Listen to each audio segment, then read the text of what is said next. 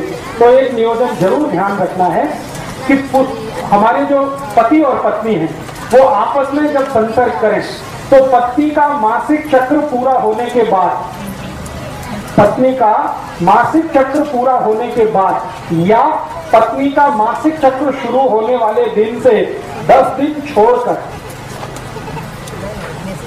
पत्नी का मासिक चक्र शुरू होने वाले दिन से 10 दिन बाद और 17 दिन के पहले या 18 दिन के पहले, बीच का ये 7-8 दिन का जो समय है, इसी समय में एक दूसरे के साथ संसर्ग करें तो सबसे ज्यादा तेजस्वी और तपस्वी संतान होगी।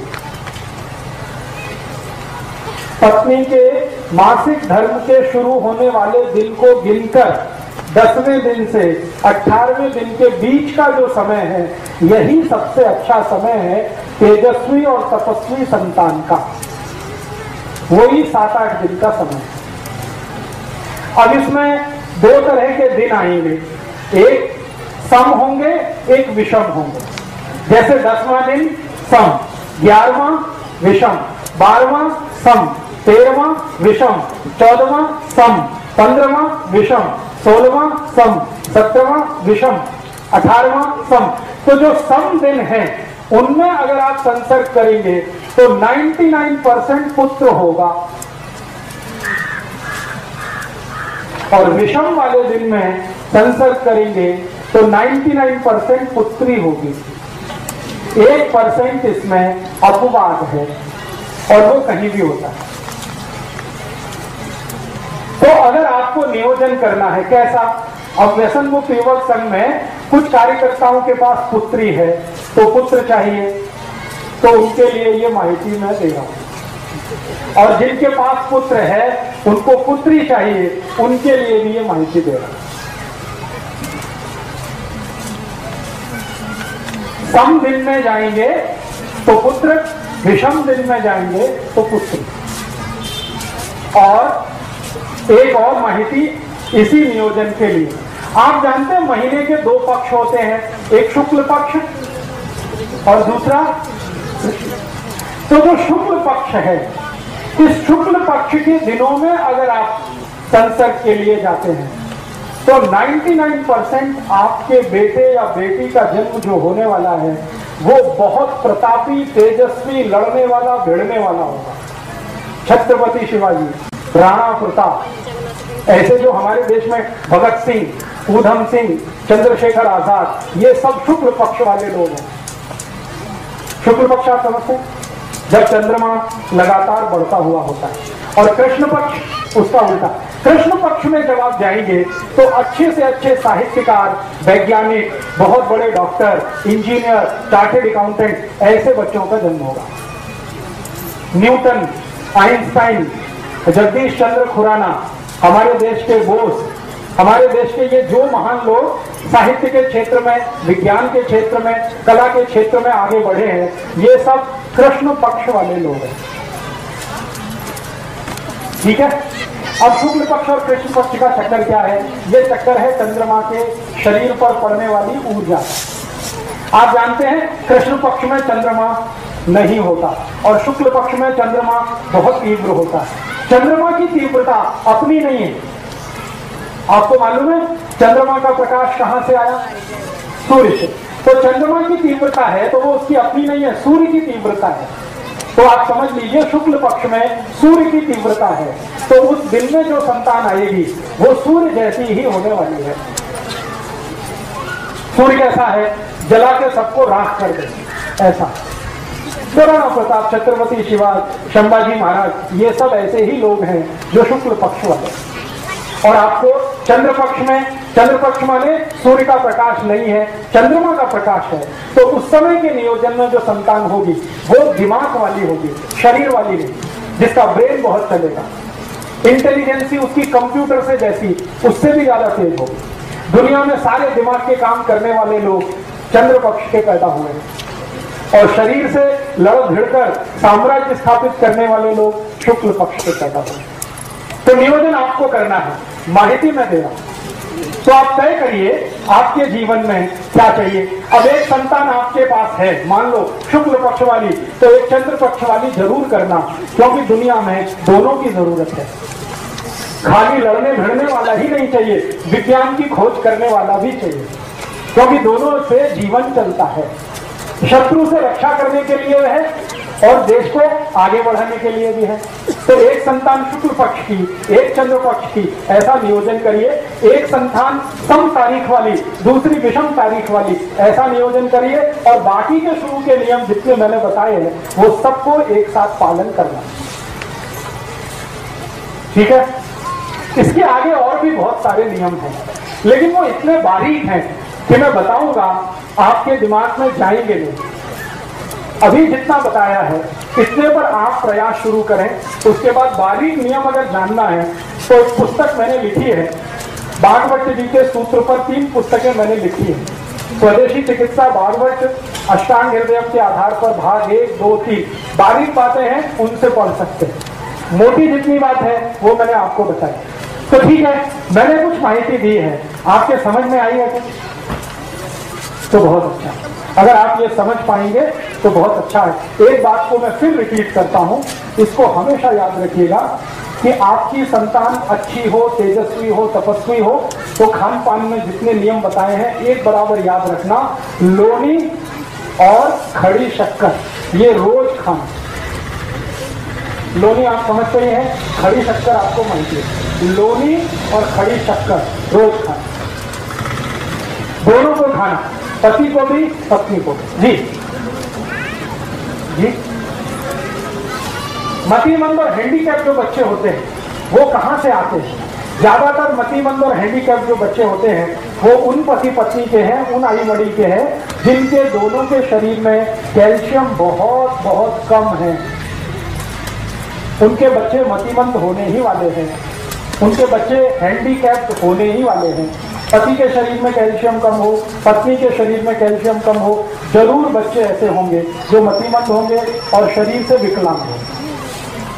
तो ध्यान रखिए इसका, कैल्शियम कम ना हो शरीर में। तो आप बोलेंगे क्या इसका टेस्ट होता है? हाँ, कैल्शियम का टेस्ट होता है। आपकी बोन टेस्ट करा के आप कैल्शियम की मात्रा पता लगा सकते हैं। बाजार में जो पैथोलॉजी के डॉक्टर हैं वो कैल्शियम टेस्ट करते हैं, आप चाहें तो टेस्ट करा सकते हैं। ज्यादा खर्चा नहीं है, 50 या 60 रुपए के खर्चे में या बहुत अधिक 100 रुपए के खर्चे में कैल्शियम टेस्ट हो जाता है। नमस्कार दोस्तों, भाई श्री राजू दीक्षित जी का यह व्याख्यान अंत तक सुनने के लिए आप सभी का तहे दिल से धन्यवाद। दोस्तों, यदि आपको इस वीडियो को देखकर कुछ जानकारी हासिल हुई हो तो कृपया राजू दीक्षित जी की इस वीडियो को अधिक से अधिक लोगों तक शेयर जरूर करें, ताकि प्रत्येक व्यक्ति इन दुर्लभ व्याख्यानों का लाभ उठा सके और अपना व अपने परिवार का इलाज बिना दवाइयों के बेहतर ढंग से कर सके। रोजाना स्वास्थ्य संबंधित वीडियो देखने के लिए राजू दीक्षित आयुर्वेदा को सब्सक्राइब कर बेल आइकन जरूर दबाएं, ताकि आपको ऐसी दुर्लभ जानकारियां मुफ्त में रोजाना मिलती रहें। वीडियो को लाइक जरूर करें ताकि हमारा उत्साहवर्धन हो सके और हम आपको ऐसी वीडियो लगातार पहुंचाते रहें। साथ ही साथ दोस्तों, ज़्यादा से ज़्यादा स्वदेशी सामान खरीदने की कोशिश करें और भाई श्री राजू दीक्षित जी के स्वदेशी भारत अभियान का हिस्सा बने। धन्यवाद।